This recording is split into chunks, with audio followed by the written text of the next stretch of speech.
Where's Charlie? Charlie, let's make the motion for the.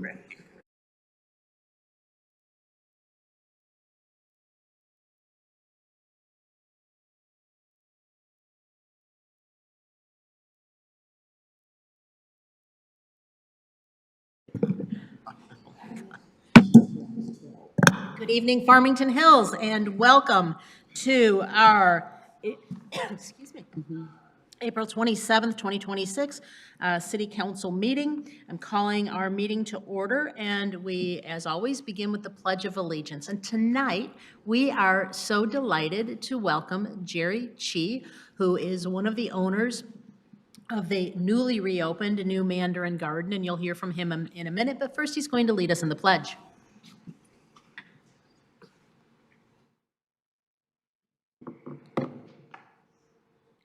I pledge allegiance to the flag of the United States of America, to which it stands, one nation, under God, individually, with liberty and justice for all. Thank you, sir.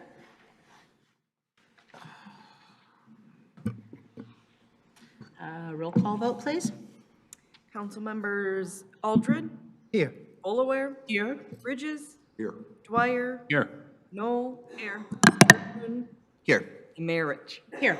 Thank you. And we're looking for approval of our regular session agenda, please. Is there a motion? I can make a motion. Yeah, make a motion to approve the agenda for City Council meeting April 27th as published. Support. Thank you. We have a motion and we have a second. This is a regular vote. All those in favor, please indicate by saying aye. Aye. Any opposed, same sign. Carries. Okay, that then takes us to item 2, proclamation recognizing May 3rd through the 9th, 2026 as National Small Business Week, and we will have this read by Mr. Bridges, who is our liaison to the Economic Development Commission. Thank you, Madam Mayor. Proclamation recognizing National Small Business Week, May 3rd to May 9th, 2026. Whereas small businesses are the engine of the American economy and the foundation of a free and prosperous nation, accounting for more than 99% of all private sector employers and creating nearly 2 out of every 3 jobs nationwide. Whereas small business owners and employees represent the spirit of entrepreneurship, innovation, and determination. Whereas from our farms and our factory floors to the frontiers of technology, small businesses drive innovation, strengthen local economies, and provide the products and services that keep America competitive, secure, and strong. Whereas the city of Farmington Hills is home to more than 5,000 businesses that are owned and operated by hardworking people of all kinds. Of each dollar spent at local businesses, 68 cents stays local and recirculates to other area businesses. And whereas consumers who support small businesses are making a conscious commitment to support independently owned businesses and make purchases with a positive impact. And whereas in 2026, the United States will commemorate the 250th anniversary of the signing of the Declaration of Independence, known as Freedom 250, marking a historic opportunity to reflect on our nation's founding principles of free enterprise. Now, therefore, be it resolved that Teresa Rich, the mayor of the city of Farmington Hills, on behalf of the city council, do hereby proclaim May 3rd to May 9th, 2026 as National Small Business Week and encourages all citizens to support small businesses and celebrate their many achievements. Thank you, and it will be accepted by our Christia Brockway, our Economic Development Director.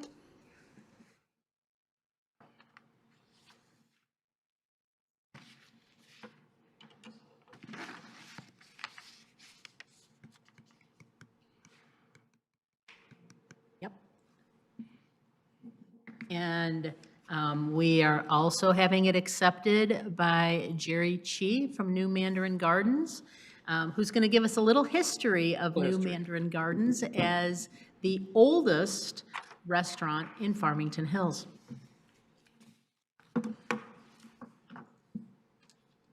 Good evening. Evening. On behalf of our entire team at New Mandarin, my family, I want to sincerely thank the city. It's an honor that we don't take lightly, honestly. In 1982, August 28th, my father opened New Mandarin Garden, same location. His goal was one thing: great service and great food. January 3rd, 1990, he had a car accident, he passed away. So we were young kids, my brother, myself, and my sister, 18, 17, 16. We didn't know what to do. Go to school, take over the restaurant, didn't know. Now fast forward today, and now it's a total of 44 years we've been in that same location. And it's our honor, our legacy to continue his work all these years. Again, we had a fire. It was October 21st, 2024. We recently reopened last month. I want to thank the city. I want to thank the fire department. I want to thank the police department. And hopefully we'll continue his legacy for another 20 years. Thank you. Thank you.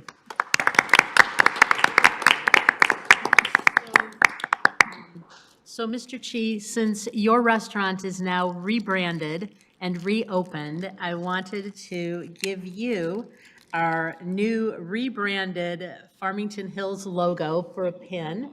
And if you would like to come do a photo with us. And I see that we have a couple folks from our fire department here. Since you were such a help to Mr. Chi and his business, could you come join for the picture?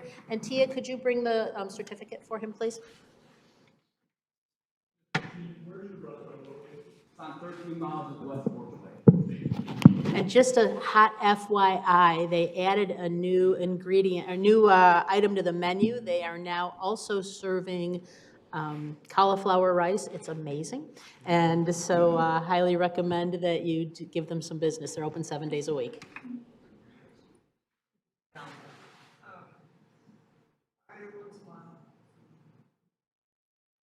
Great, thank you.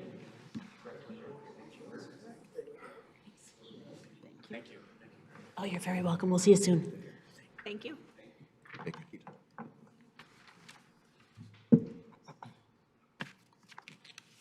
Okay, that takes us to announcements and presentations from city boards, commissions, and public officials. And I see that we have Angie Smith from the Farmington School Board, to be followed by Mike Sweeney of Emergency Preparedness Commission.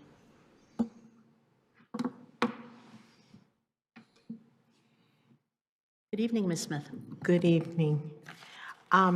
There's nothing really to report other than we have had a great relationship with both cities as of recent under our new superintendent and our new board president, and with you as our mayor and the rest of the city council.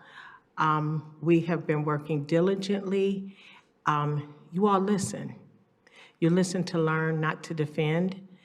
You have all asked numerous of questions on our curriculum, our hiring process, even our bond. We have a very great relationship with our chief of police and our fire department. Things are looking forward in Farmington Public Schools. And I am just here to thank you all for your service.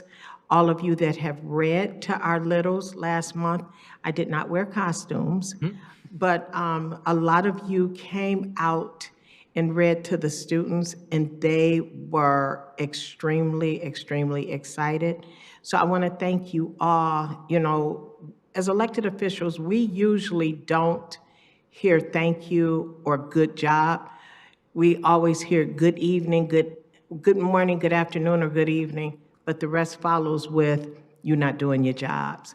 So I believe in giving you your flowers now and telling you thank you, and thank you for continuing working with the Farmington Public Schools, coming out when we have events.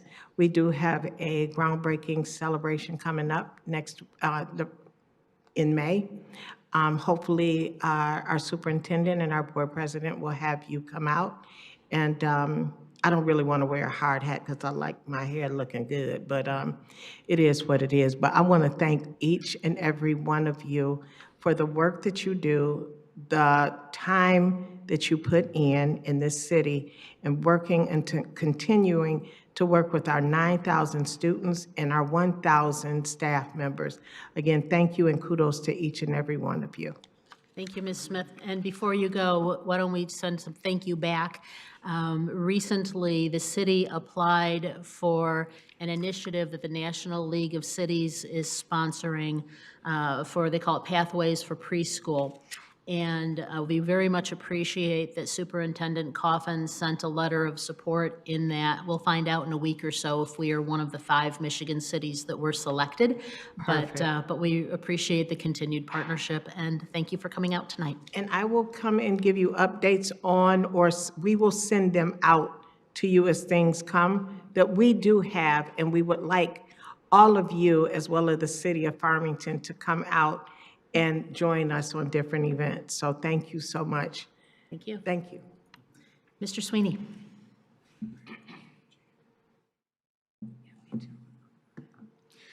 Madam Mayor, City Council, members of staff, my name is Mike Sweeney. I'm one of your Emergency Preparedness Commissioners. April is Distracted Driver Awareness Month, and it is a very important topic to bring forward. It's from 20 to 2024. We're told there were 3,200 accidents involving distracted drivers, and most of those were teenagers. There were about 300 deaths because of distracted driving. I don't have the breakdown of whether it was teenagers or adults.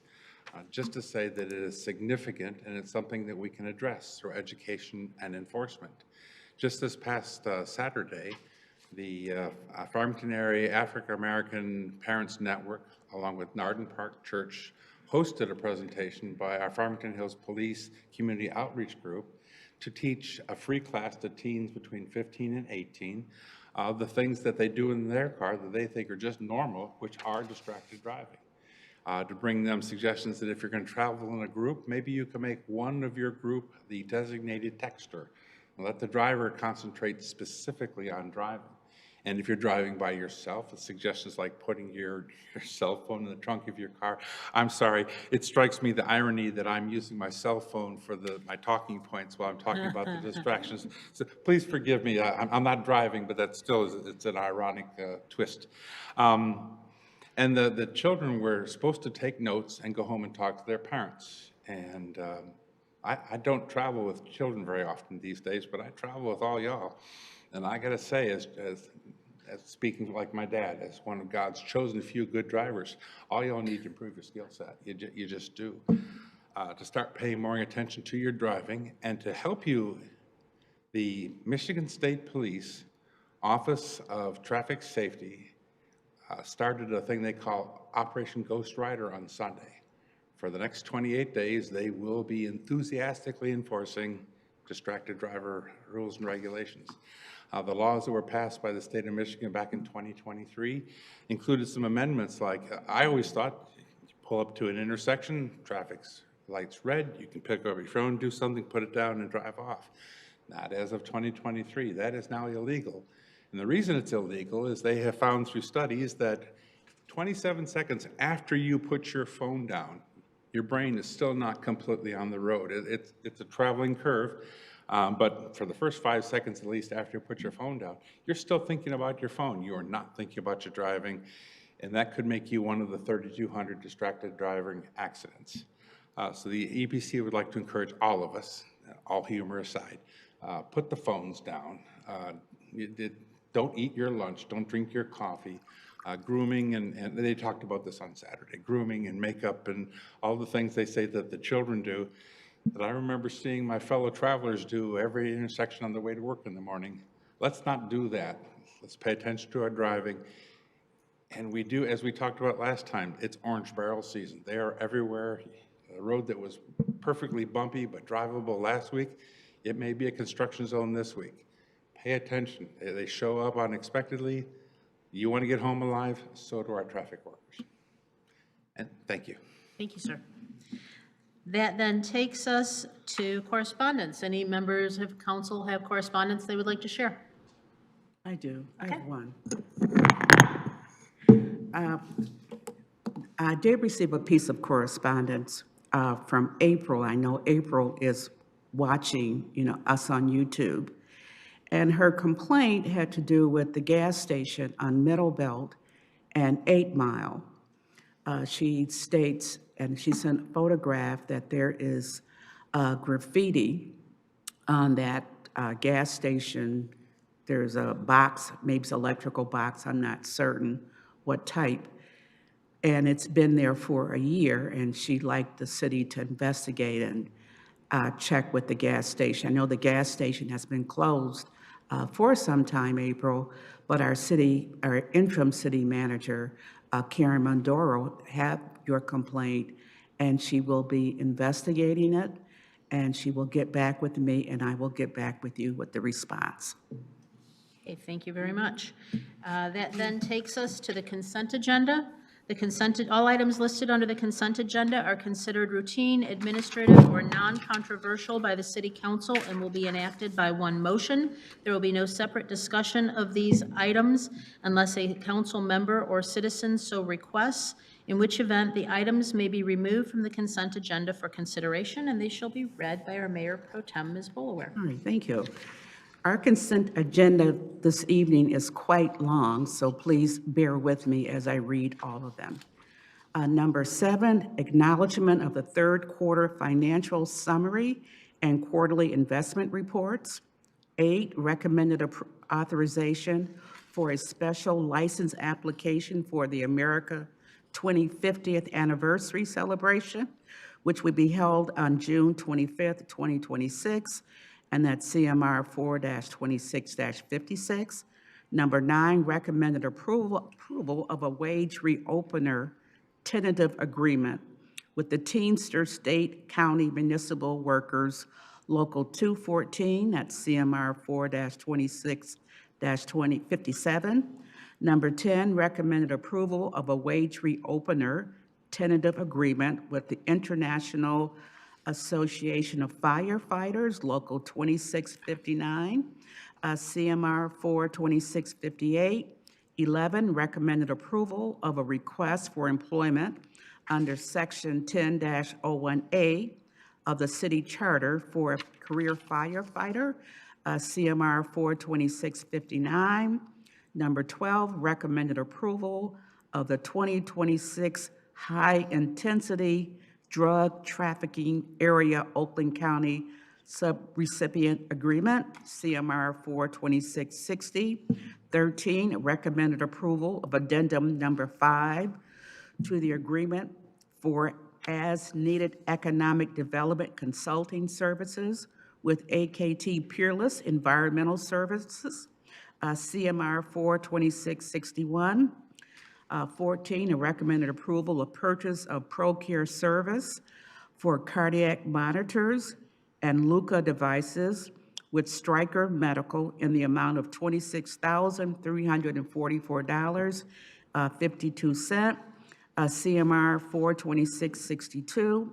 Number 15, recommended approval of award of professional financial and compliance auditing services to Yao and Yao CPA and advisors for 3 years in the estimated amount of $102,750 in the first year, with annual escalators of 4% with possible extensions, CMR 4-26-63. Number 16, recommended approval of award of bid for rock salt for snow and ice control to Detroit Salt Company for a not-to-exceed total of amount of 5,850 tons or $420,089 for fiscal year 26-27, and an estimated amount of 5,850 tons or $441,090 for fiscal year 27-28, with possible extensions, CMR 4-26-64. 17, recommend approval of award of bid for the resurfacing of the bay floors at all 5 fire stations to Wing Construction, Inc., in the amount of $174,996. CMR 42665. Number 18, recommended approval of award of bid for new fire alarm systems at the DPW Fire Station 2 and Fire Station 3 Grant Center to Red Guard Fire and Security, Inc., in an amount not to exceed $155,162, CMR 42666. Number 19, recommended approval of award of bid for preparation and exterior staining of the Nature Center and Farmington Hills Golf Club to MPS Company LLC in the amount of $57,096, CMR 42627. 52,000. I'm sorry, 52,000. You can see I'm tired. $52,096, CMR 42667.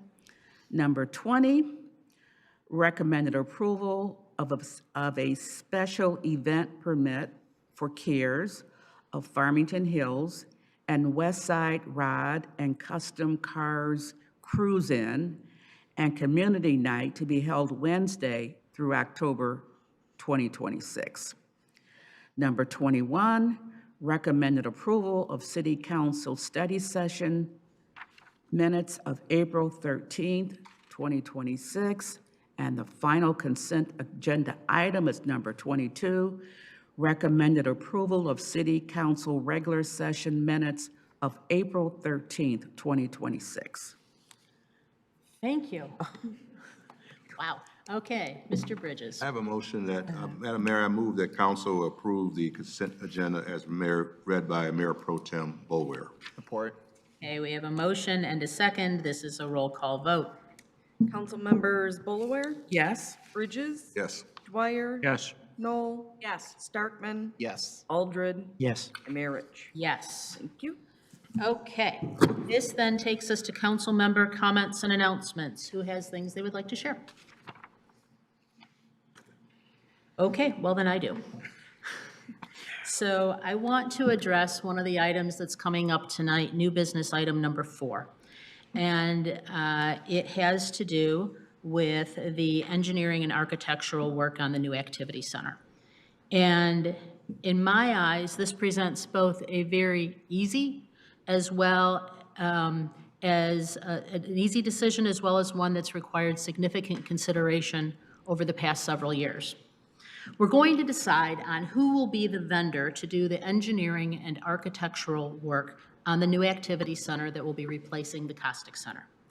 Deciding on this particular vendor that's being presented to us is a pretty easy one, based on their recommended scope of work, reviews from other communities, and how impressed I've personally been with the companies that they're choosing to partner with, including a company that's working with us on the Grand River reformulation. Regardless of where the business is or where the building is located, we expect that it will cost somewhere between $30 and $35 million and have a useful life of 40 to 50, not million years. Wow, words are hard tonight, Ms. Bolaware. Yes, yes. For a city with a general fund budget of about $90 million, this is going to be our largest commitment of funds for a generation. We presently have a very healthy fund balance of over $60 million and are committed to both maintaining at least half of it so as to retain our AAA bond rating and using some toward the activity center. We have some other very large pulls of taxpayer money coming before us in the next month. To be at the level of public safety that this city deserves, we added 8 new firefighters over the last 2 years. More likely than not, when we have the budget conversation next month, we'll be voting to add 8 more in the next year and probably 4 more in the following. We'll need to add more staff in the police department. And while none of us up here wants to increase taxes, add a millage, or even necessarily bond out for the new center, we're going to have to find this very significant investment for the new center somewhere. And yes, we will be doing more with sponsorships. We just talked about that in our study session. And we should talk to our residents about planned giving opportunities and naming rights. If the decision is to focus solely on the Costic property, I hope to see the passion shown about that location turning into sponsorship to help us afford the things on the wish list. Maybe for the Friends of the Costic Center pickleball court or pool. There will be more to follow on that. So this takes us to the where. And this is the part of the decision that's going to be before us tonight that has required more consideration. Where will the site be for this engineering and architectural work? As shared over time, I was initially quite fond of the idea of locating the new center at OCC's campus. There were a lot of synergies there when I thought it was going to be for a sweetheart-type lease deal of $1 a year, and on the calmer side of Farmington Road for an entrance. When we learned that that was not going to be the case, that location became unviable in my eyes because we already have land upon which we can build, and adding land cost made no sense to me. Until recently, I have been very much in favor of locating the new center at the Hawk property. There are a lot of advantages. Already, 40% of Hawk users are seniors. The new building would allow us to have a mega, multi-generational campus with new buildings used mostly for senior activities. And a number of other cities do just that, Sterling Heights, for instance. If located with the high visibility on I-696, it would allow us to bring in significant money for naming rights that could be applied to the cost of the new center. It would allow us to sell all of the property we still own at the Costic site and put that money toward the new center. And over time, it would result in more annual property tax value as the Costic land is built for residential use.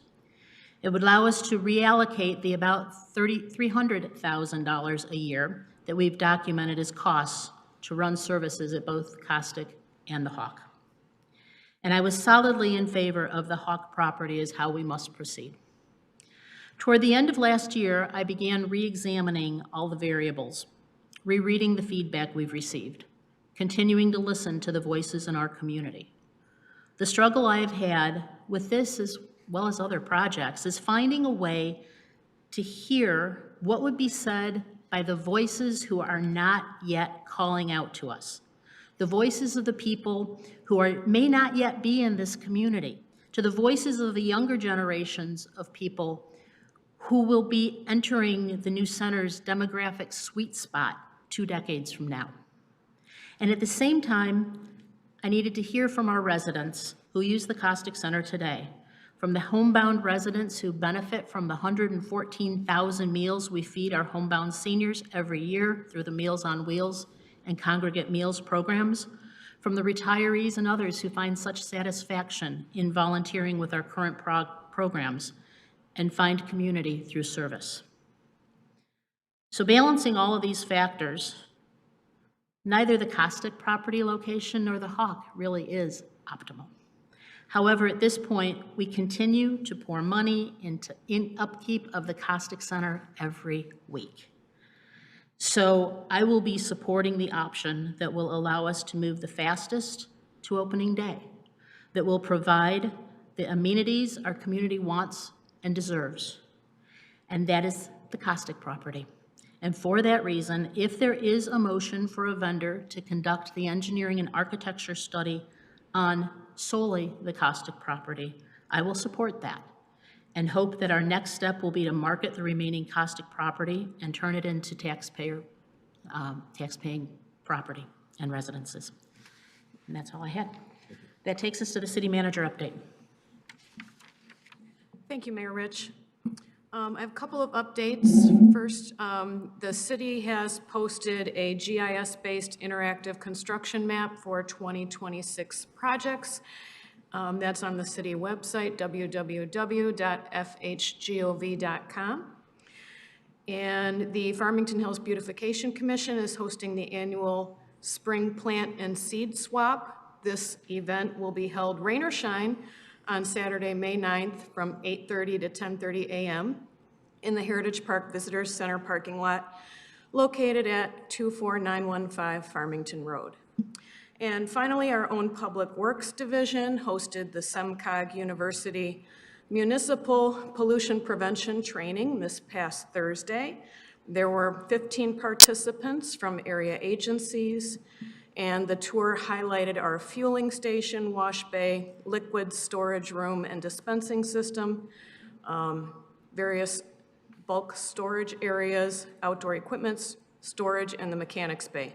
It was a great showcase of our DPW's dedication to best management practices. Thank you. Okay, thank you. That then takes us to new business. Item 3, consideration of approval of the introduction of an ordinance to authorize the conveyance of city-owned property, parcel 22-23-34-126-033, to Andrew Habel. Good evening, Ms. Brockway. Good evening, and thank you very much for having me. Let me see if I can bring up the image that displays the property for you. And as you're doing that, just a note for the folks in the audience this evening, for anyone who wishes to speak on an agenda item, please submit a blue card with that agenda item number to the clerk. If you submit a blue card and there is no agenda item listed, then that will be part of public comment at the end of the meeting. All right, well, good evening, and again, thank you.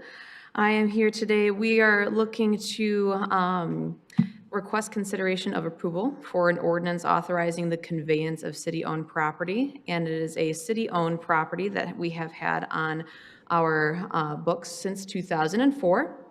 We acquired this property due to tax foreclosure, and we have had it since that time, and it's believed to have been an orphan piece of landlocked property, which the closest intersections that you would find is Folsom Road and Farmington. So Farmington Road and Folsom is Farmington, the city of Farmington. However, it is kind of nearby the alleys. The applicant is Andrew Habel. He has presented his interest. He has also provided the required deposit amount. The total of the city-owned property for sale is $1,700. And we have been working with the city attorney to work on the appropriate documents to close on the city or the sale of the city-owned property. And again, just so we can release the property and sell it, we do need to, the city council has to adopt an ordinance to convey the city-owned real property. And so tonight I am here to request that, and also for the city manager to sign the quitclaim deed and any other necessary documents to close on the city-owned property for Andrew Habel. Yes. Just very quickly, two items. First, this ordinance is required by your city charter. That's why it's sent to you in an ordinance form. They come along every once in a while. I just wanted to reiterate that for you and the public. Secondly, there's a blank for a date in that ordinance. The date is April 8th. That would be filled in, and this would come back to you for a second reading and adoption. We didn't have that date, I don't believe, at the time the ordinance was drafted, but the date is April 8th. That's when the purchase agreement had been signed by both parties. Okay, thank you. Yes. I can make a motion? Please. A question for the city attorney. So there's nothing that requires adding a date into the motion, though, correct? No, I don't know. When it comes back to you in final form for adoption, it will have that date plugged in. I noted it for the record here, so I think we're ready to go. I can make a motion? Yeah, thank you.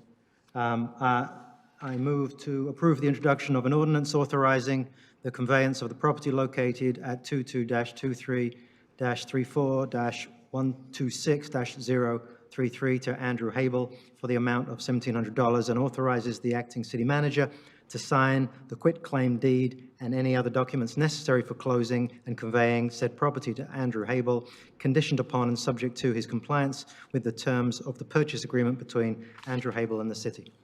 Support.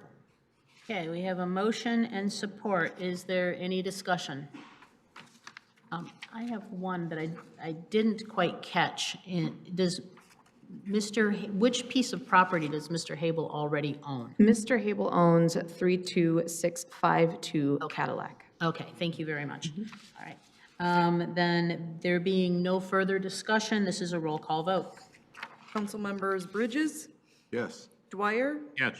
Knoll, Yes. Starkman, Yes. Aldred, Yes. Bullaware, Yes. and Mayor Rich. Yes. Thank you.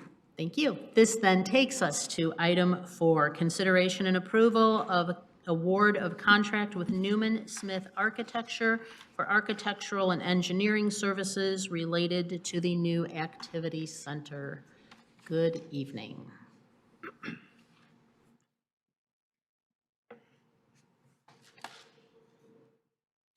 Okay.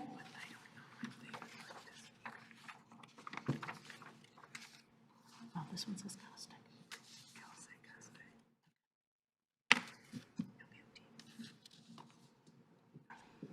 One moment. Carly?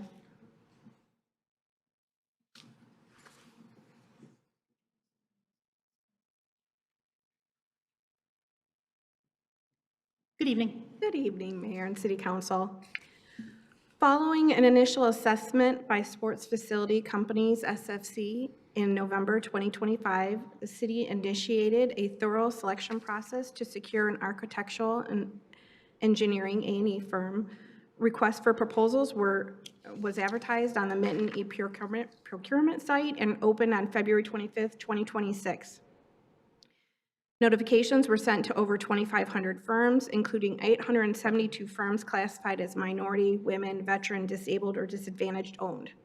15 firms submitted proposals.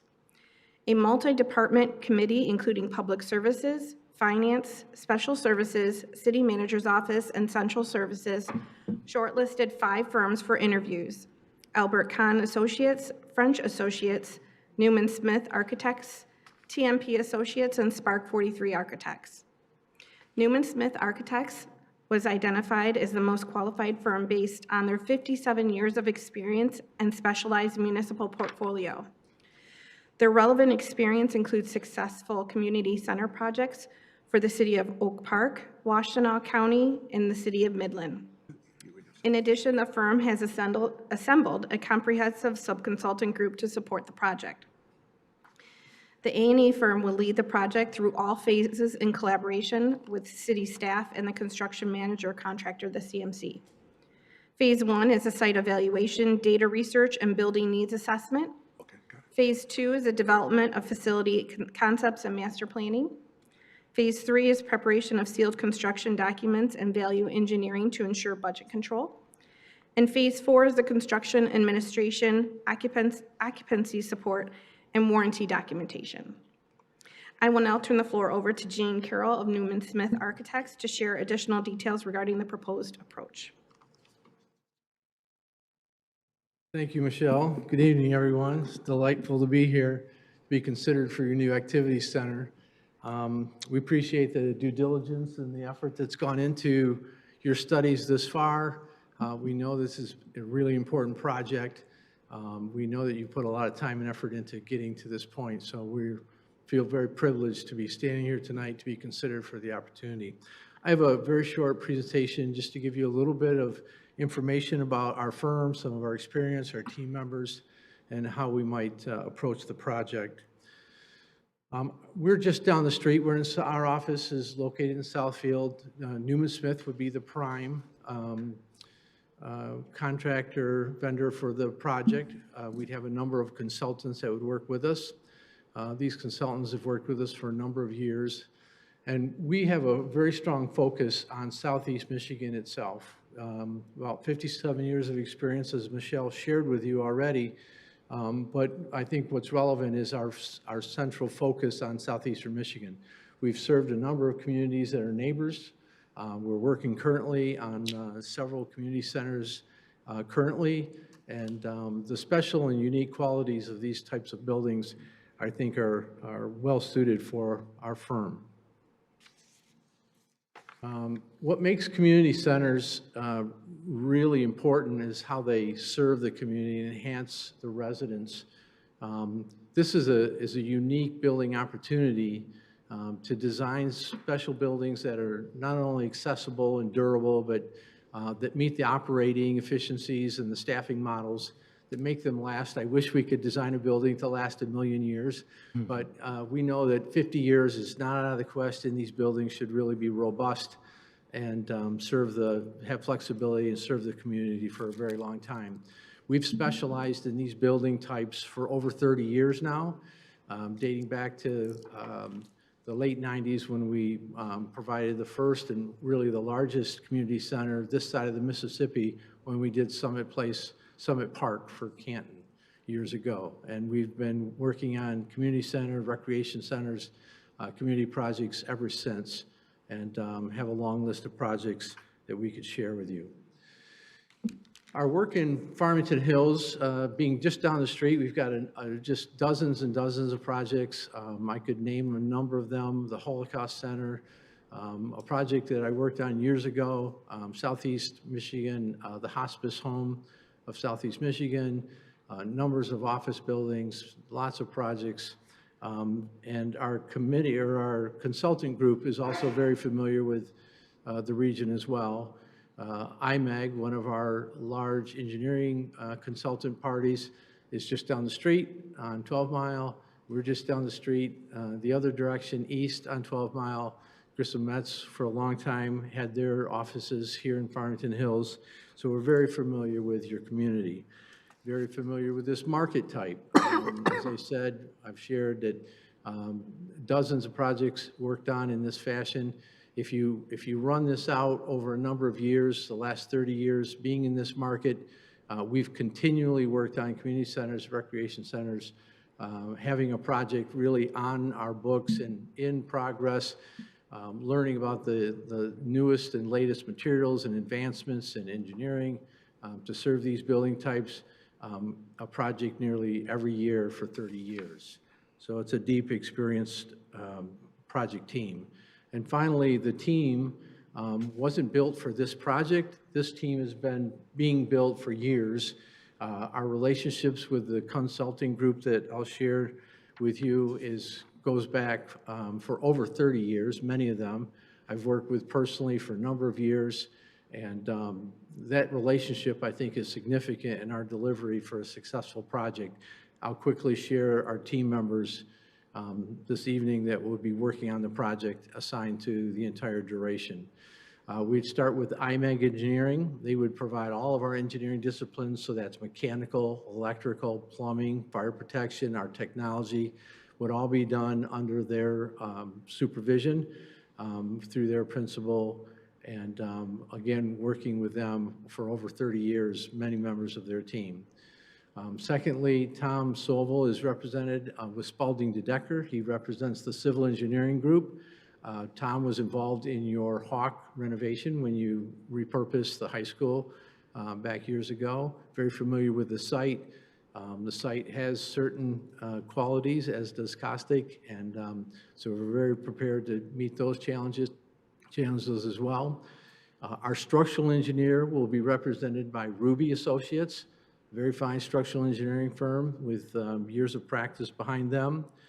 As I mentioned earlier, landscape design would be provided by Grissom Metz Associates, a longtime resident in Farmington Hills for a long time since, and recently moved to Northville, but really fine firm with a strong legacy. Water Technologies is our aquatic environment specialist.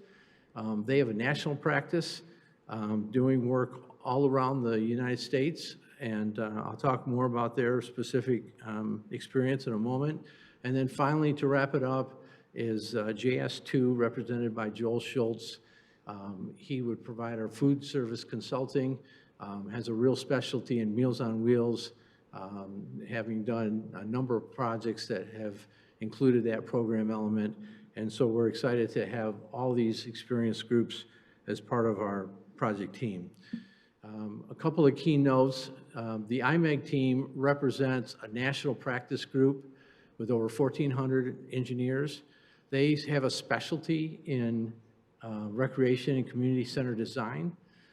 Like I said before, these types of things, buildings, especially in aquatics, require certain engineering disciplines to make sure the building operates well, that windows don't fog and mold doesn't grow and walls don't fall apart. And so these are important ingredients. We've got dozens and dozens of engineers that have a real specialty. We're glad that they're part of our team. And then the last, with regards to our team makeup, is Water Technologies. Again, one of the best in aquatic designs.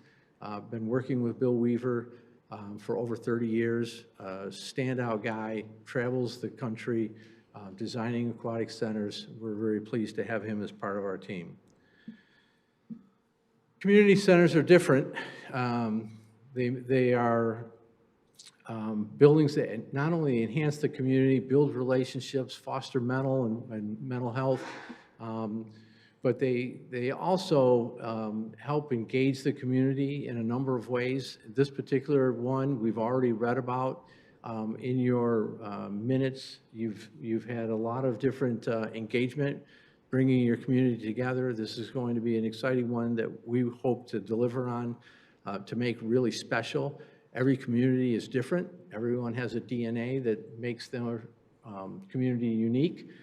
So we're really interested to get into the workings of Farmington Hills to make a really special brand. And finally, I'll leave you with the last 30 years. This is a timeline, shows a few projects that we've worked on that show the depth of our experience in community and recreation centers. As Michelle mentioned to you, we're currently working in Waterford. We just finished a project in Van Buren. We opened a very large community center with aquatics and daycare in Midland. We're working with Eastern Washington County right now as well. So this is a really strong focus of our firm, and delighted to be considered for your project. Michelle explained that we have a number of phases. I'll just leave you with this thought. This is a 2 to 2.5 year campaign of working together. Really looking forward to working with everyone here over the next couple of years to turn this into reality. Michelle outlined the first phase, the site evaluation, and going down through the rest of the service delivery. So with that, I'd love to answer any questions that you might have that any of the council members would be interested to know. So council, here's what we're going to do. We're going to ask any preliminary questions. We've received several cards for public comment, so we'll do that. Then we'll see what motion is on the table. We will discuss said motion, and then we will go from there. Okay? All right, so questions from council? Ms. Boulware, anything? No, I'm pretty satisfied. Okay. I have a question. Yes. Yes, thank you for your presentation tonight. You're going to play a very important role in the quality of this project, right? Is that correct? Yes, sir. Okay. And your contract is up for $1.7 million plus. Is this a certain contract? There's no cost plus here. Wherever the dollar says in this contract is what it's going to be. Is that correct? It's a lump sum contract. Okay, I'm gonna make sure it's clear. All right, and so we look forward, you know, I like your experience with a wide variety of projects across the region with community center work. But this council is very much interested in making sure it's a quality project, that you play a very important role in making sure it's a quality project, and that it's a great asset to our community. So we appreciate that, but I want to just put down a record that you're going to play a very important role in the quality of this project. And your role is very important, and if you're selected, so that's my comments about that. Thank you. Thank you. Anyone else? Okay, I do have a question. So could you go back to the photo of all the projects you've done? Thank you. So, you know, this project's going to be kind of a special animal. We are primarily focused on our senior community. And so I see that you have experience with one senior community center. I'm curious as to what you see as special considerations in working with an aging client base. Well, there are special design considerations when you're working with seniors. The project I think that you're referring to is Next with Birmingham. We're working with their seniors now, helping them with their programming. Every community is very different. Every community has different amenities that seniors have access to. So programming is always, you know, partial to what the community has in that way to offer this particular age group. But what we find working with seniors is not so much to target the chapter of that demographic, but to really design buildings for multi-generational support. Our seniors still enjoy working with youth. There's a mentoring program in Midland where we have our seniors in programming, doing work with daycare and working with youth as a mentorship program. It's really exciting to see the cross-generational support and activities between seniors and other members in the community. So I think that our listening to the program requirements, there's certain program elements that I think are very typical in a senior center. One of the things that we noticed in your programming, there wasn't a fitness studio in the current design. Seniors are still active. Seniors still want to have spaces to be athletic, and movement is important to them. We're aging, but we're also very active. And so it's important not to try to pigeonhole the design, but to be very broad. So the building has to serve a number of design disciplines when it comes to being efficient and pragmatic and sustainable, but it also has to be really tailored to being accessible and inclusive and welcoming, so that I know one of the challenges at the Hawk site was the vitality of what's going on at Hawk and what your seniors might interface with. And that is both a positive and a negative, and it need to be dealt with carefully. So these are some of the pragmatic concerns, and we do that design work by listening. And that's how we start. Thank you. Mr. Aldridge. Yeah, thank you. Just to pick up on that point, if I may, it would be helpful just to hear what the process was that you went through. Again, I think your submission and the evaluation obviously scored very well. But I think it'd be helpful to hear when you're talking about understanding the needs and the communication. And as you said, there's been a lot of steps up to this point. Could you just briefly describe what you and your team has gone through to understand the project needs up to this point? To understand your Farmington Hills Yeah, program? just a brief explanation of what you've done so far, just to get the comfort level up of understanding the input we've had so far on this particular project. I can tell you as a designer and looking at this opportunity, the RFP had a number of pretty direct measures for us to base our proposal on. But what we really learned about this project was the amount of city council or city engagement with your seniors and the site, and some of the challenges about integrating Hawk, trying to utilize a lot of smart thinking went into utilizing your existing facilities and trying to combine some of those costs and make the operating costs more efficient. But we really read into a number of council meetings and the engagement level that was shared with us in some of the background reports. We read through that and really realized that this was a committee that was struggling with the location, listening to the seniors and making sure it's not going to serve the community well to design a building at a location which is going to be challenging to get to, challenging to integrate senior involvement. And we could read between the lines and tell that there was a lot of angst in trying to kind of square those program desires with the site challenges that you had in front of you. So we focused primarily on that site evaluation. We do a lot of campus master planning. We do a lot of higher education work as well.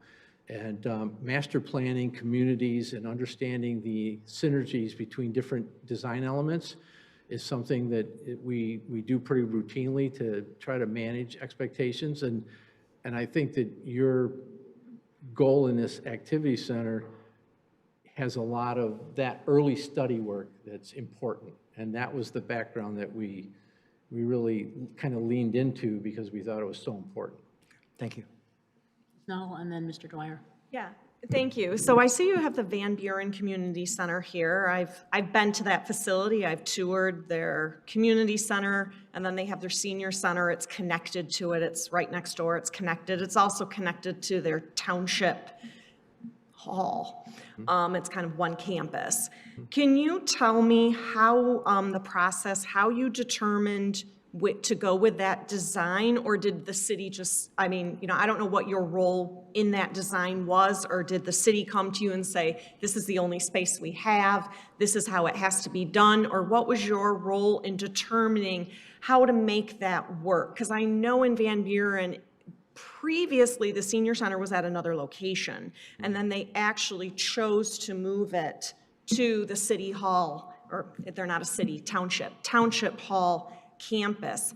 I'm just curious what was your involvement in that, and how did you determine the needs for that building to accommodate the seniors, but then also the other users of the community center next door? Yeah, you're really getting into the secret sauce now. Okay. A little bit, but let me share with you this, and it wasn't, I wasn't in those design sessions, but I say that there was a lot of early planning study that went into, and one of the strongest directives that we had, or that we shared was important to them in that particular project, was to develop space that was really flexible.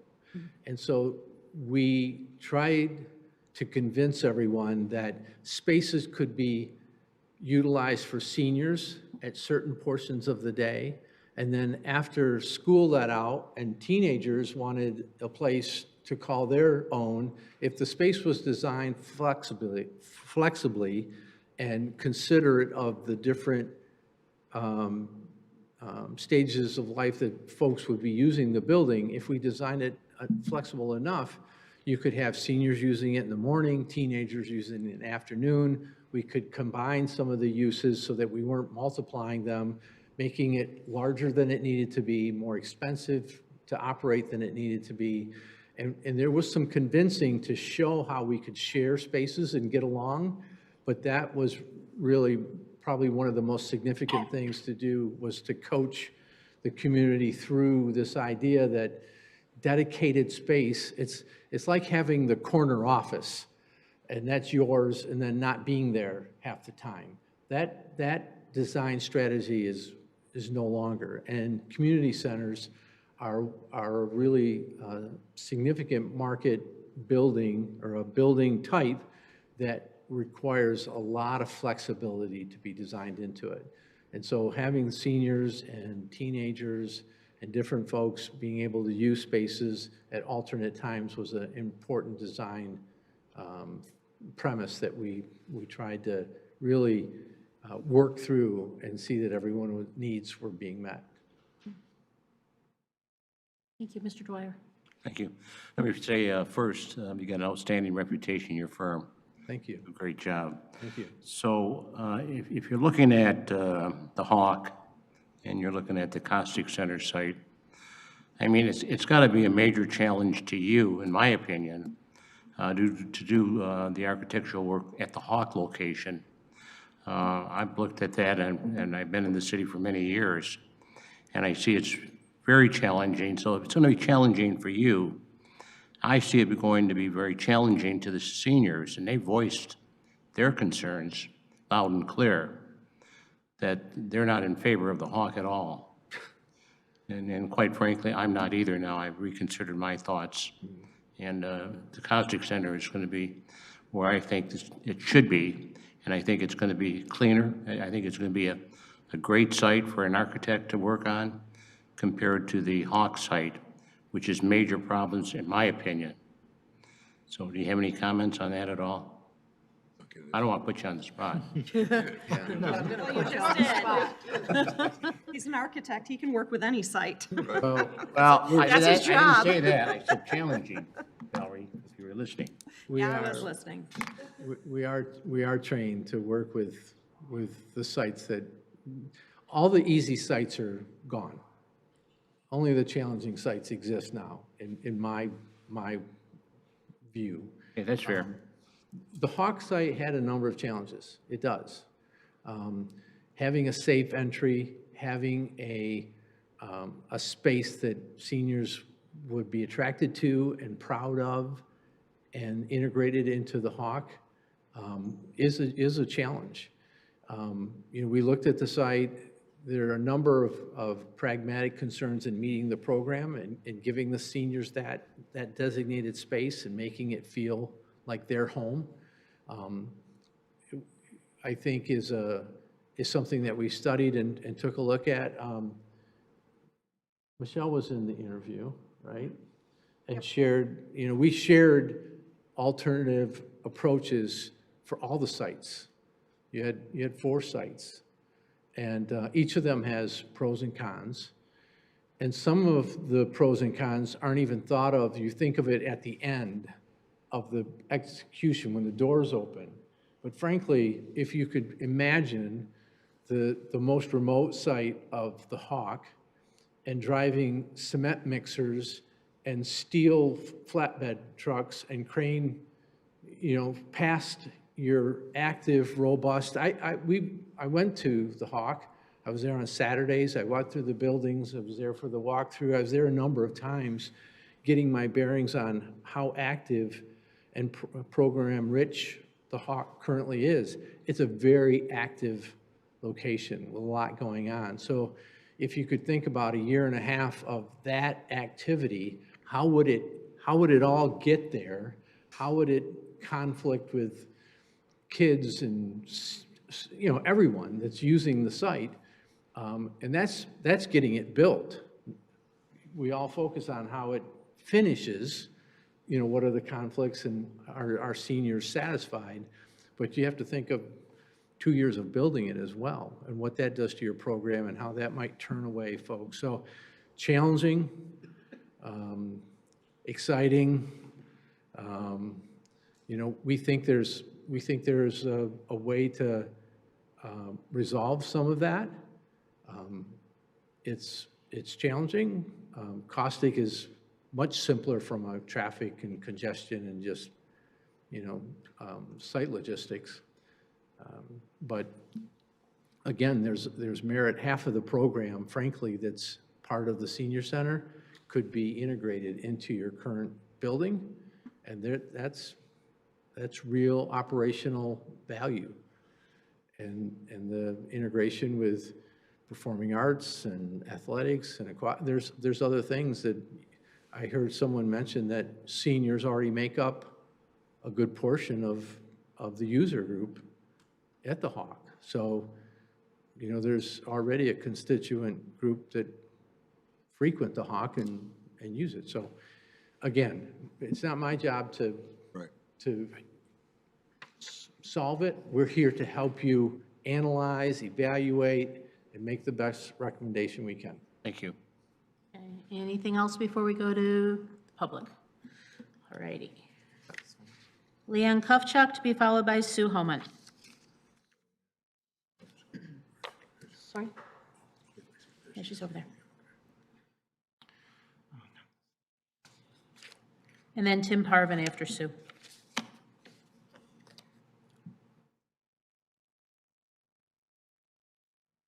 Good evening. My name is Leanne Kufchuk. I live on Piper's Drive in Farmington Hills. Thank you. And I've really had to change my comments on the fly.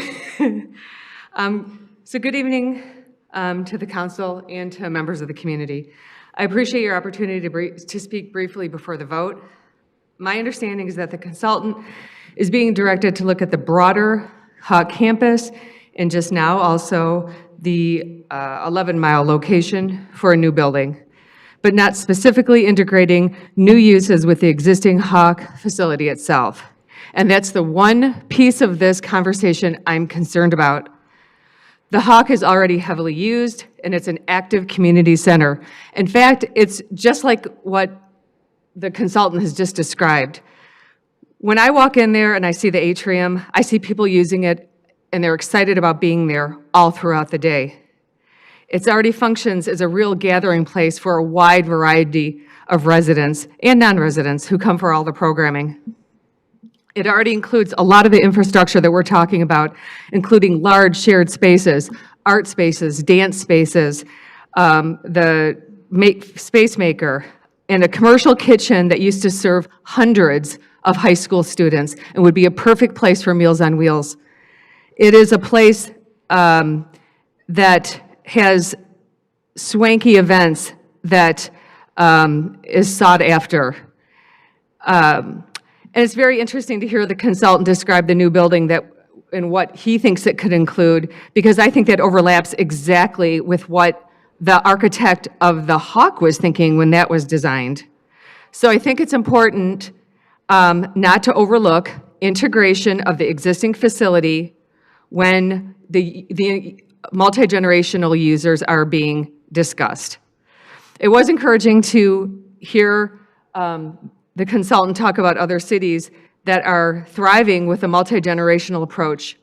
I have used facilities in many different cities, and the component of children being with the elderly and staying active and being part of the wider community is very important.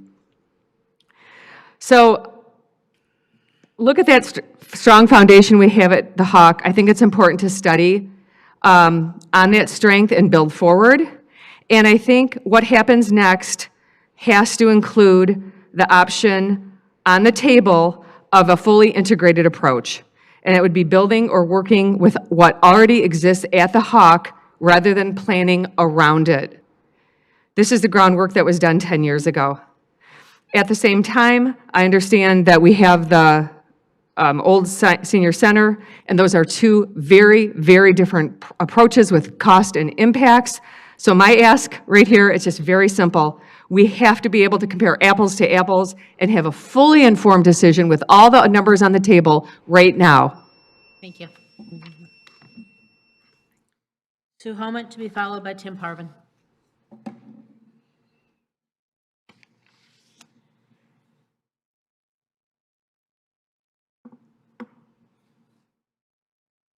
Good evening.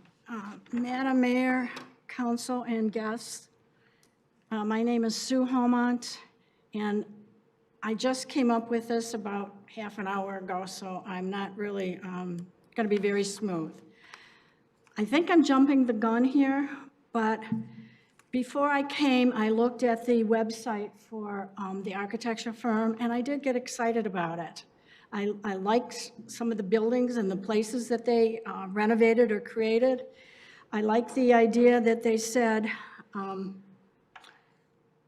for the Midland Center, the center, it was developed heavily influenced by the community users' desires and with numerous engagement sessions. For the U of M Dearborn, it says design priorities were shaped by extensive engagement with students, staff, and user groups. What I would like to do is self-nominate to be on a group, a citizens group that works with the architecture firm. And I do have experience in that. As a former librarian, academic librarian, I worked with architectural faculty, architectural students. But our library also undertook a major renovation program, probably in '08, because it didn't get funded because of the recession. But I was honored to be on a committee that worked with an architectural firm. I understand, I enjoy how they listened to us, came back with plans, and we said, no, it didn't work, or this would work better, and they listened to us. And I would just enjoy being on that again. I think I have some experience, and I would enjoy and be honored to be on a committee like that again. Thank you. Thank you. Tim Parvin to be followed by Eric Schmidt.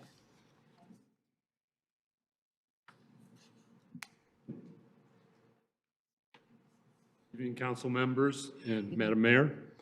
My name is Tim Parvin. I live here in Farmington Hills. I've been here 32 years. Today I did a car count at 11 a.m. At the Hawk. There were 258 cars. Really surprised me. At the Caustic Center, there were 157 cars and 11 buses. I mean, that's 415 cars coming and going every day. And it's hard for me to imagine that kind of traffic going in and out of the Hawk. I'm not sure how you marry these two highly functioning facilities. Do you plan on removing the bleachers, the football field, maybe the outdoor locker rooms to make room for this? The engineering challenge west of the Hawk, the Hawk Nature Trail, seems very expensive and a major challenge. In the past, I've heard presentations by the various people within our city government talking about the one justification for marrying everything on the Hawk campus was a labor cost of $333,000 or $460,000 per year. But you're currently staffing the Hawk or the Costic Center within your fiscal budget now.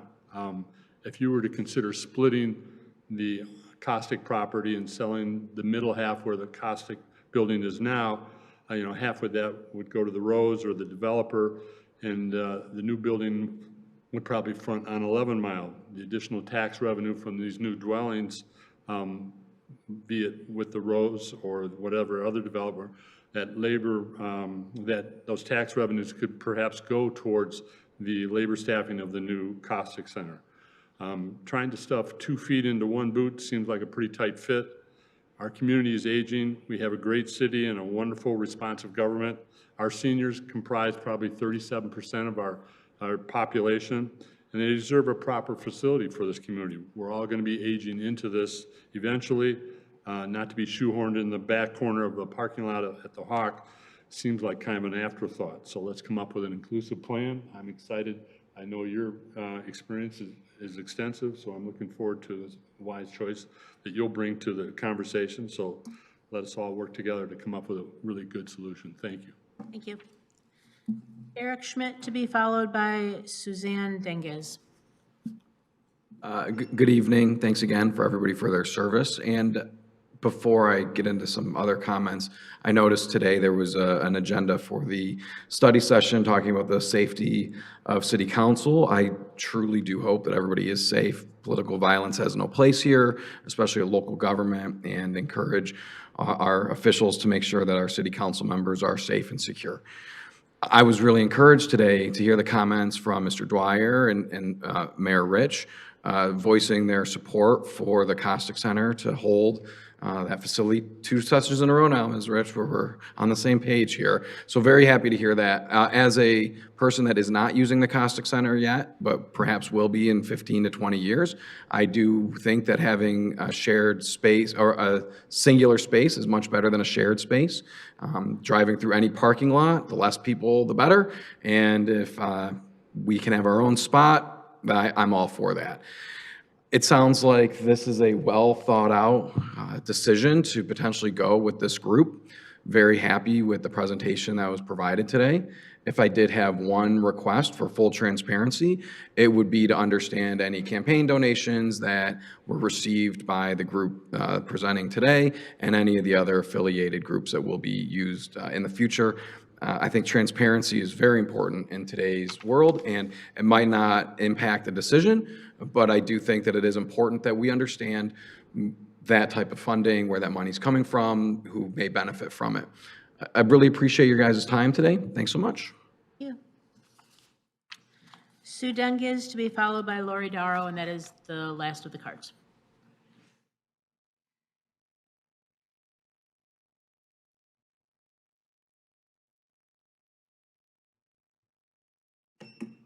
Good evening. I have to say you've really thrown me for a loop. I'm not quite sure what to say. But I'll say good evening, first of all. This is a quote from the Farmington Press newspaper. At the December 8th meeting of the Farmington Hills City Council, residents were still reeling from the council's decision to move forward with plans to build the new senior center on the campus of the Hawk. Seniors want to build on Costic land and have our center there. Also, has Newman Smith ever been to the Costic Center? Have you ever seen any part of it or what it has? It has everything that we could possibly want. It is a terrific center, except that it is so old and it needs so much done to it to make it better.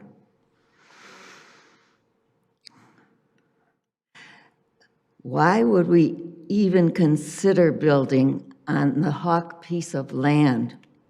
There are so many obstacles there. Extremely hilly, huge drop-offs, lots of trees. I love trees, but I don't like to see them cut down to put in a road.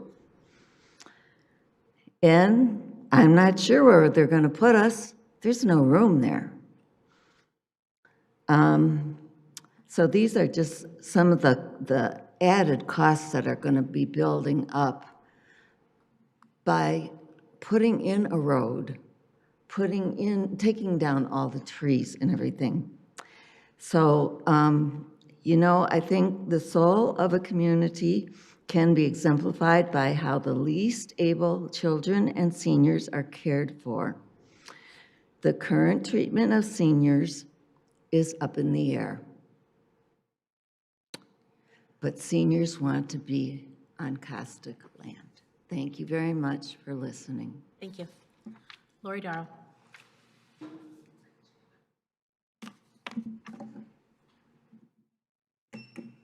Good evening. My name is Lori Darrow. I'm a 50-year resident of Farmington Hills. I retired in June of 2021. I went from having a high-test job and a really busy schedule to nothing. My friends were either working or inactive, and I became very depressed. So I walked and I walked and I walked. My neighbor would tease me, saying she had more steps than I did because she went to the gym class. So I finally asked her what gym class was like and if I could join her to try it. Until she told me I had no idea what Costic had to offer. It changed everything for me. I started going to gym class twice a week and met amazing people. I attended a line dance and lunch and became hooked. So now I'm at the Costic Center 4 days a week. I have lunch with both the gym girls and the line dance ladies. The line dance class socializes regularly outside the class, and we spend our money in Farmington Hills. These women give me hope that I can remain healthy in mind and body for a long time to come. When I retired, I was sure I would work with children. I used to volunteer at an elementary school helping children with reading. Then because of Costic, I found out what my calling really needed to be, helping the seniors. I am by far the youngest person at the Costic Center, but this place literally saved me from depression. I came to realize that it was even more important to the older, widowed, more isolated, and the frail elderly. This place is their world, their support system, their reason for getting out of bed. Without it, they would be lost. Don't move them to a less safe environment.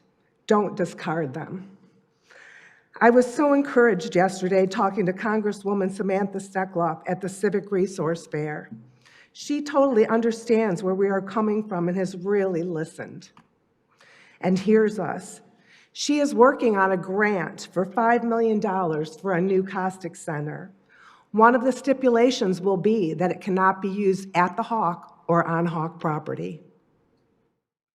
Please do not shoehorn the elderly onto land that is not as safe and as accessible as 11 Mile Road, a place where even the acting city manager admitted that parking is a problem.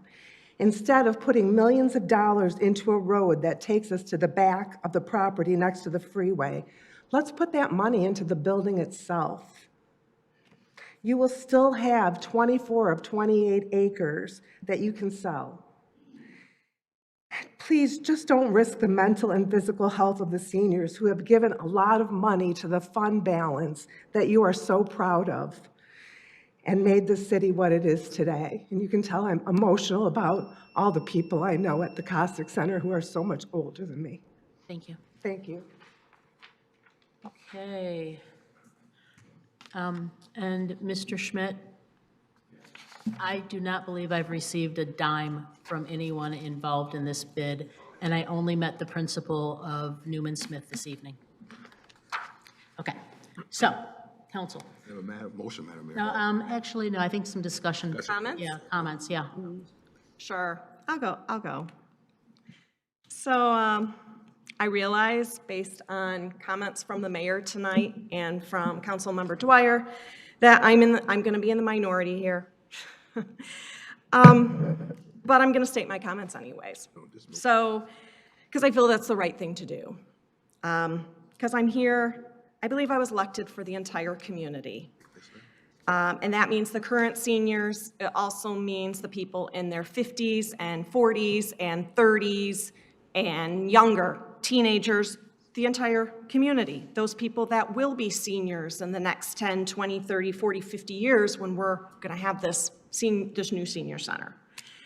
So I do think it's possible to build a very safe, separate building for seniors at the Hawk property. I think there's plenty of excess property there to build a safe facility, one that can have plenty of parking, and there may be some construction challenges, but that's not unique. I think with any building, you're going to have construction challenges. Hey, we build skyscrapers in the middle of two buildings in downtown Detroit in a chaotic environment. So if they can do that, they can build a separate building for seniors at the Hawk and still deal with any construction challenges and make sure that it's safe, accessible, has all the amenities for seniors. I just think we will get a bigger bang for the buck by building it at the Hawk property. I think there's more operational efficiencies. I think we'll be able to get more amenities. I don't want to raise taxes, and I am very concerned about the funding for this building.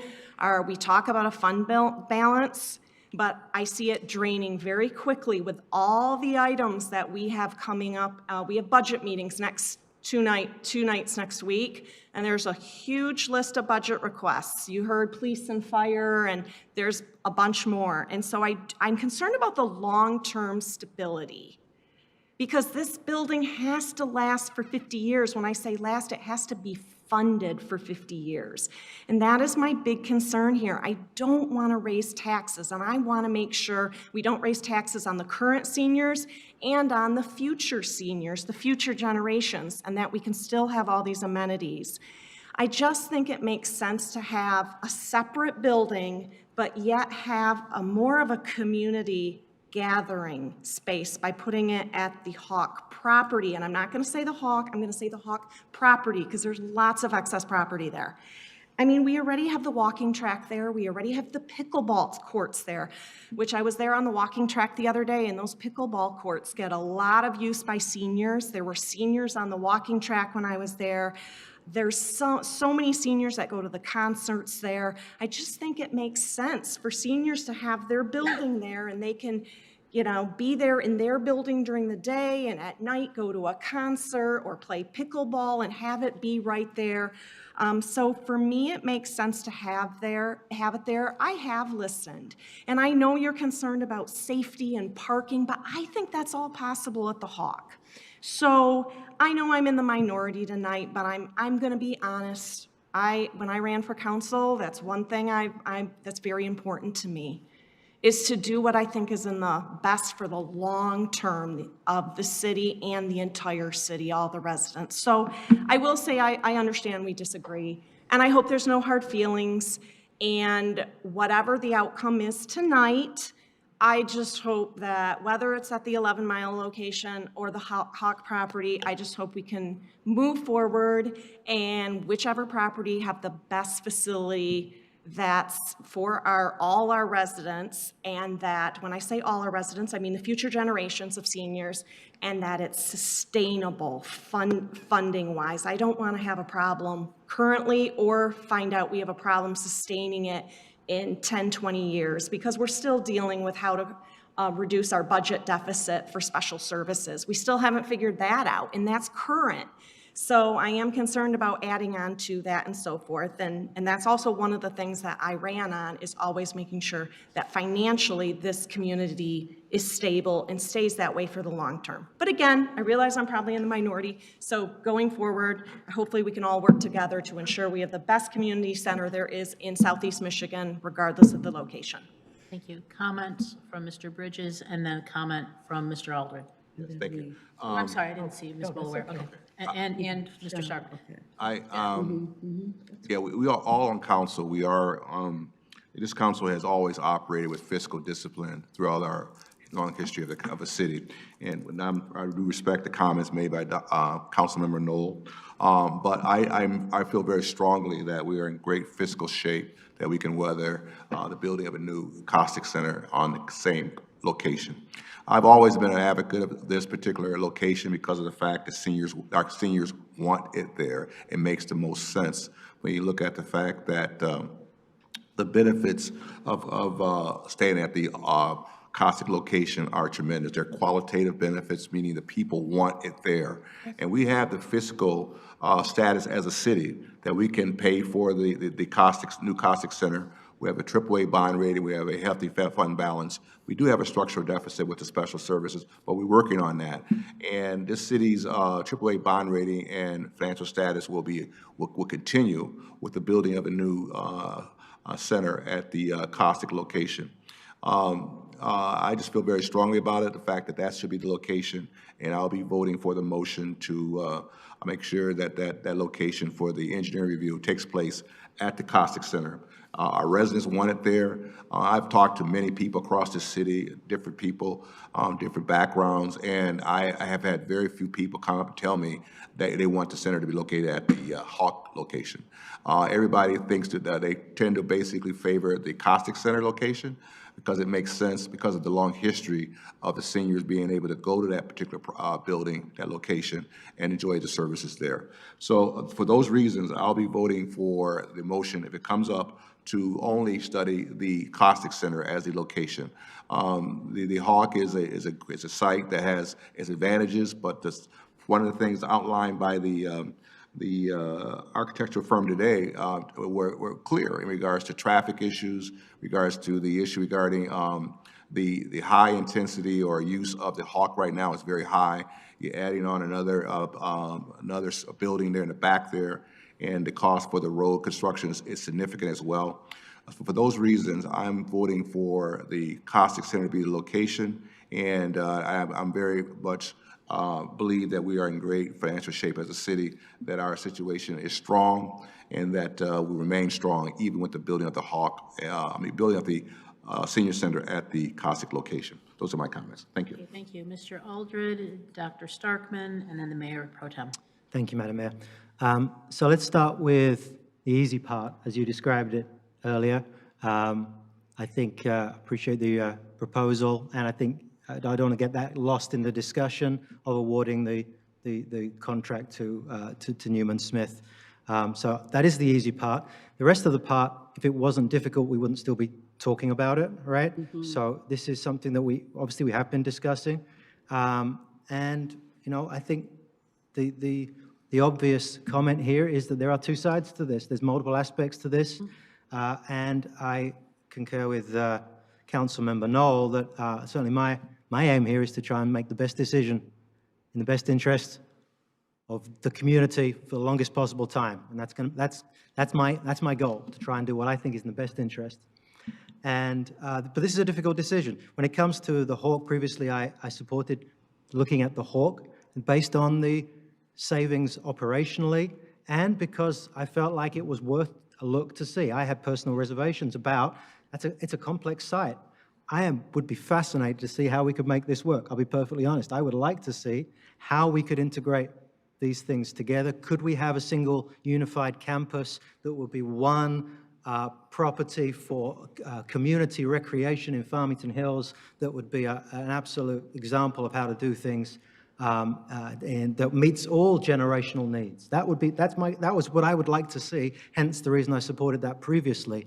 Do I think there are challenges? I think there's some huge challenges how to do this at the right cost. Since I've been aware of this project, it's gone up from 22 million to 25 million to 30 million, and I've heard 35 million tonight. That's a concern. I'm very concerned about that. That's more than we spent on the Hawk. So we need to look at that, because I also don't want to raise taxes, and so I want to do this in a way that we're being considerate to every single resident of the community, including our taxpayers, importantly. So I'm looking at that part of it. What my concern is, I look at this, and this isn't for the next 5 years, it's not for the next 10 years. I think you mentioned 50 years potentially, right? You're making an investment for the community over the long haul. And let's say 20, 30 years from now, If we invest in this property, one of the things I think we're investing in, and one of the things that's high on the list, is a 6-lane lap pool. And also the need for that to be also to meet the need of seniors who would like that to be a higher temperature. Okay, so we have a 6-lane lap pool. That, as anyone knows who invests in community activities, that's the most expensive thing you would ever invest in, right, as a community. Extremely expensive. It's going to be over 1/3 of the cost of this investment is just to build the pool and the aquatic center. The running of a pool is over half the cost of a community center, all right? So this is an extremely expensive proposition to have a pool. If we're going to do that, we have to maximize the use of that pool. It has to be something which is a community asset that spreads, that has usage literally for the community, right? It has to be appropriate for the seniors. It has to be appropriate for usage because it's going to be such an expensive investment in this community. And as Councilmember Knoll said, not just day one, but every year going forward, over half the cost will be on that pool. Okay, so that pool has to be something which is a wise investment of taxpayer dollars for the next 50 years. That's what we need to be looking at, right? So what I want to know is in 10, 20 years' time, when if we build at the Caustic Center location, if we build it there, we have a community center with facilities that are perfectly adequate for all the aspects that we're talking about, for Meals on Wheels, for congregant dining, for all of these things. And we have a 6-lane lap pool there.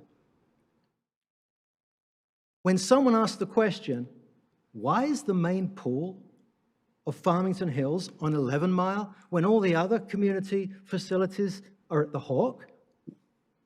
Why did they do that? What are we going to say? What's the answer to that question? Sorry. And that's my concern. So I think we have to be looking at this as an investment for the whole community, even if the primary focus is it's an activity center focused for the seniors, senior needs. My preference would be, as you know, there are 3 motions in the draft. I absolutely hear the concerns about making it work at the Hawk. I've mentioned that before. There's no doubt putting it on the Caustic site is simpler. It is more straightforward. But I would prefer to spend the smaller extra amount of money, which is a small extra amount of money in actual overall terms compared with the $35 million, to assess both locations. I would support supporting both locations to see what would it take to work at the Hawk. And then we will know. And as someone said earlier, then you can actually compare what the options are. So that would be my preference. I would support looking at both sites and see just how practical it is at the Hawk, just how expensive it is at the Hawk, how well things can be integrated, as opposed to just at this point saying, just picking the one. Okay, thank you. Dr. Starkman. Yeah, so for me, the very first, my very first meeting being sworn in was the Caustic Center and the vote. And, you know, over the last year, I'd spent a lot of time there and talking to seniors and going to the exercise classes and really kind of, you know, integrating and understanding the way in which Caustic works and functions. And I think, you know, I come at this from the position of a clinical psychologist who has experience in geropsychology and working with older adults. And this is really a matter of something that is deeper than just a space. And I think that sometimes we forget that. This is a matter of community wellness. This is a matter of inclusivity. And this is, you know, we're talking understandably, and it makes sense, about a building that is going to be in use for the next 50 years. And that's true. We have to think about the people who will use this building in the future, absolutely. But we have to also listen to what the people who are using it now are saying to us. And they've been saying pretty clearly what they would like. And they're presenting this from various lenses. It's not just the space and the parking, but it's the communal aspect of it. It's where they get their physical wellness needs met. their emotional wellness, their social wellness. This is a larger kind of question for what kind of community we want to be.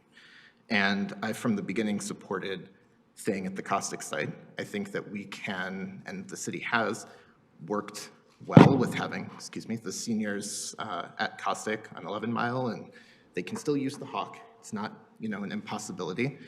I think there's a familiarity there, and change is hard, and ultimately, that will have to happen. It's a part of life. But I think that we can make this work.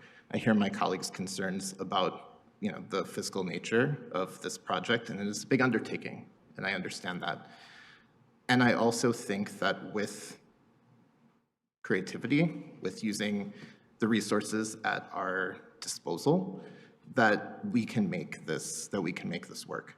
And I would support the caustic site as an area of focus, and I respect what I've heard from my colleagues, and I value their opinions very much. So thank you. You. Thank you. As some of my council members have already said, this is a very difficult decision. If you recall, back in December when we made the vote about where the center would be located, I was in the minority vote, and it was voted for to study the Hawk as a possible site for our community center, or its community center that's really geared toward our senior population. I'm happy that we're having this discussion tonight about some reconsideration of the caustic property. I have always envisioned that area as a community center for seniors with housing and everything gathered right there in that gathering spot, with the caveat that we know that the caustic center as presently structured, they're young people. They're all age groups that use the caustic presently, because it's the only pool that we have for swim lessons. If you notice, if you go during the morning when there is aerobics for seniors, there's usually some children there that are either they're homeschooled and they're taking swimming lessons. In the evening, you have all the various swim programs there at the caustic. You also have some individuals, young people, teenagers who go there and use the gym for basketball, as well as some of the front of the building, for soccer. So as we move forward with this process, we have an expert here that we're going to consider hiring this afternoon, and that is, Newman Smith. And I like what he said. One of the things that he mentioned was, during this evaluation process, they like to listen to the users of that group. And if we're going to move forward with deliberate data that they can provide for both locations, the Hawk location and the caustic location at the same time. So then we'll have true data about what is the best place from an architectural viewpoint. Is this road that's going to come from 12 Mile to wherever that center is located so expensive? Let us look at that.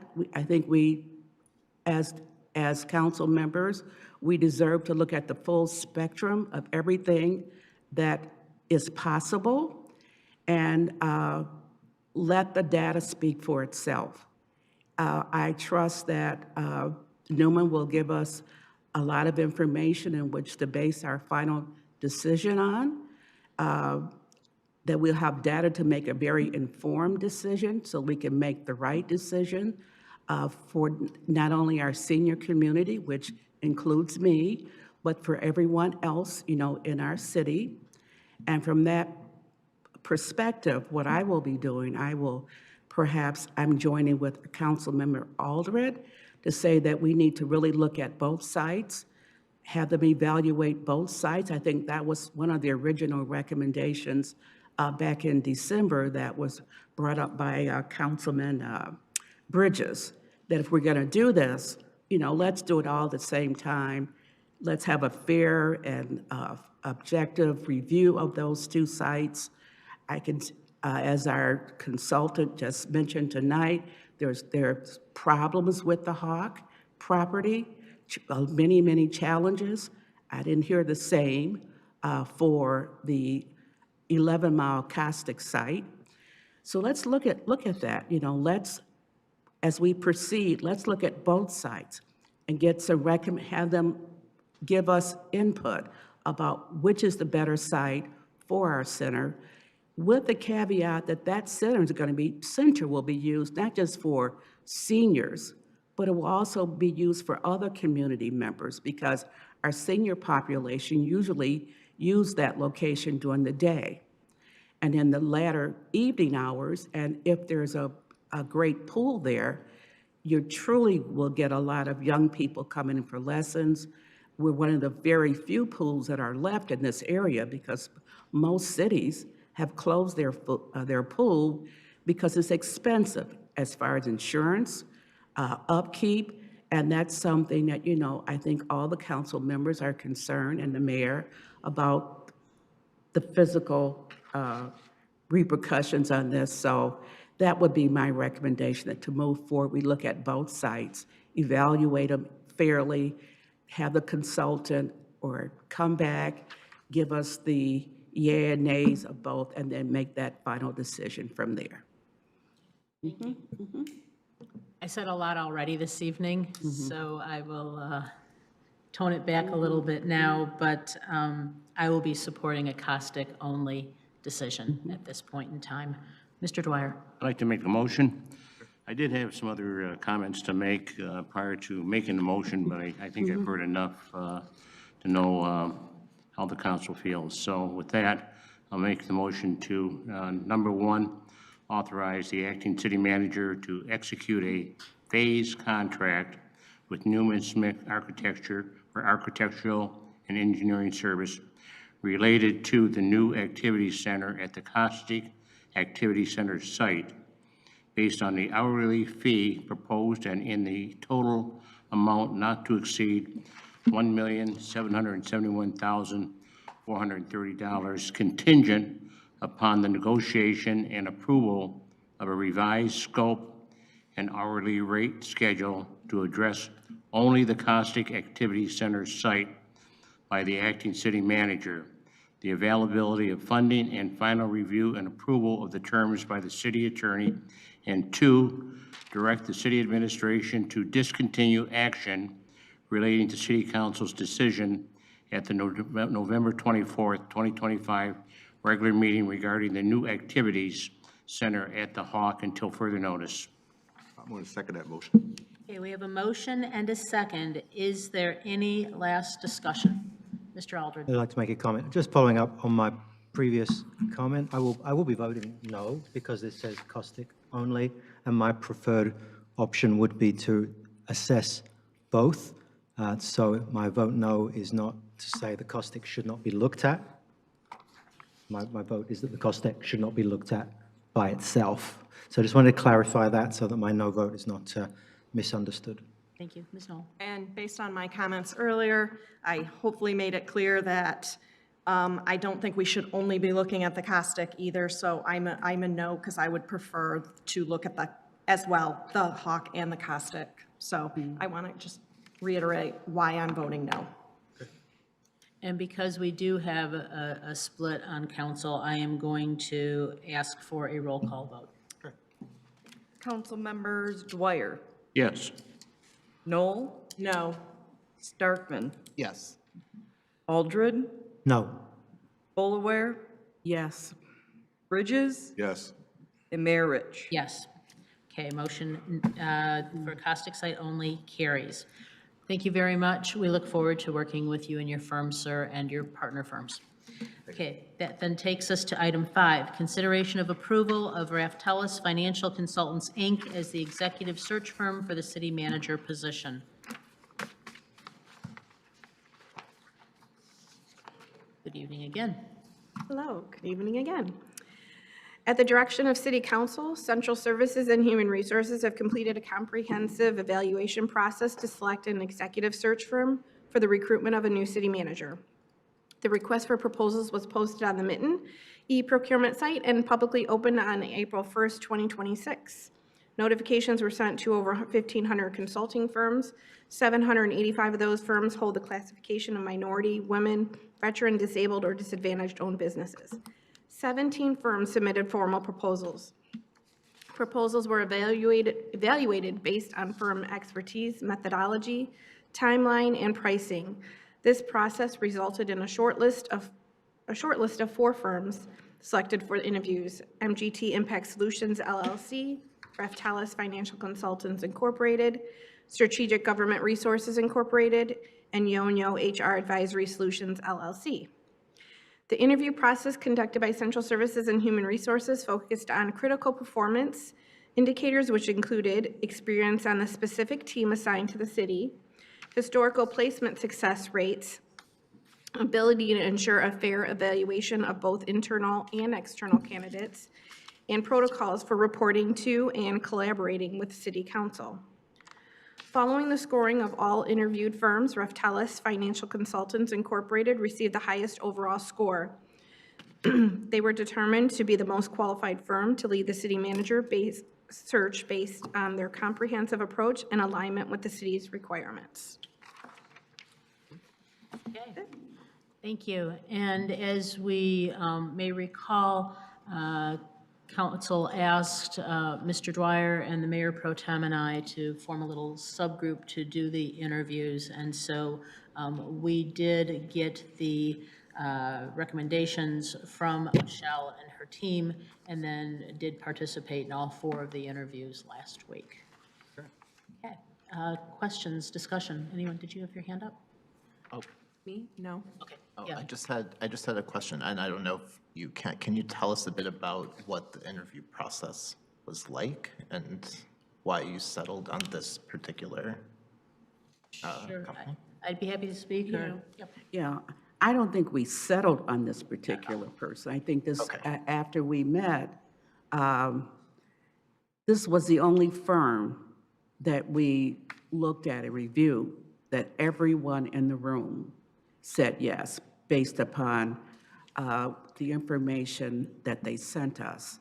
And that was, very rare. We were so surprised after all the discussion that occurred that over a couple of days, really, we spent hours on this, going through, interviewing the various top 3 or 4 finalists.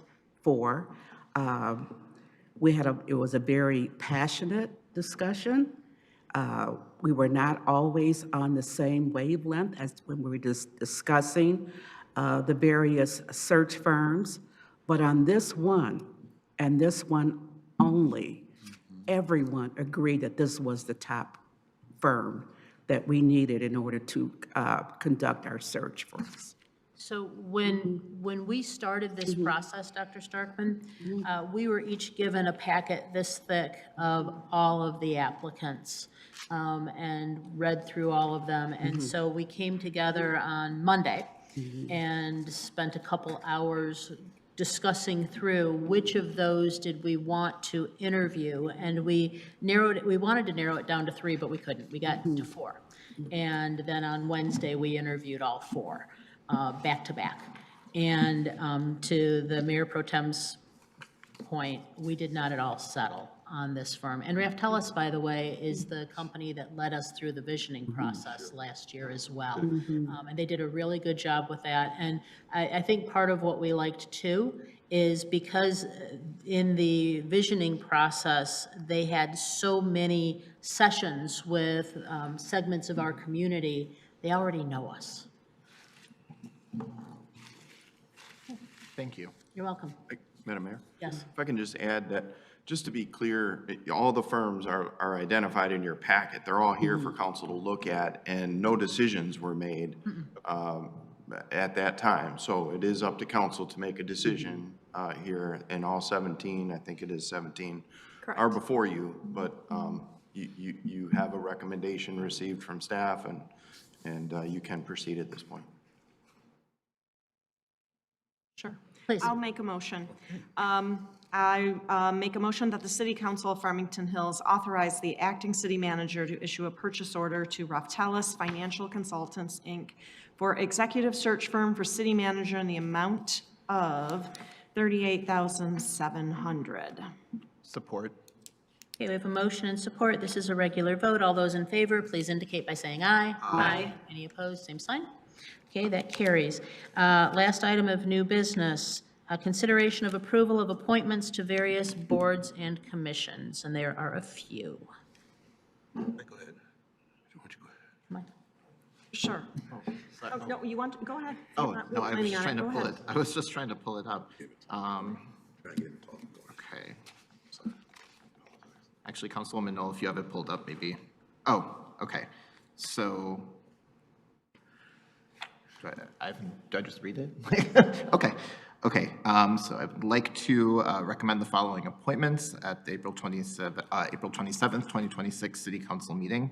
The Farmington Hills Beautification Commission, Sherry Garrett, length of term 3 years, term ending February 1st, 2029. Sherry Garrett will fill the regular vacancy left by Alex Clark. Attached, please find Sherry's resume. The Innovation, Energy, and Environmental Sustainability Commission, Mark Garrett, length of term 3 years, term ending February 1st, 2029. Mark Garrett will fill the alternate vacancy left by Rachel Quinn. Attached, please find Mark's resume. Commission on Children, Youth, and Families, Maya Kishukova, length of term 3 years, term ending February 1st, 2029. Maya Kishukova will fill the regular vacancy left by Adam Whitfield. Attached, please find Maya's resume. Farmington Hills Historical Commission, Stephen J. Hanley, length of term 3 years, term ending February 1st, 2029. Stephen J. Hanley will fill the regular vacancy left by Lee Cox. Attached, please find Stephen's resume. Okay, we have a motion. Is there support? Support. We have a motion and a second. This is a regular vote. All those in favor, please indicate by saying aye. Aye. Any opposed, same sign. Okay, I have no further cards for public amendment. And by the way, thank you to these members of our community for their volunteering. So we have no further public comment. I see no attorney report for this meeting, and so we have no further business to come before us. We are adjourned. Good night, Farmington Hills.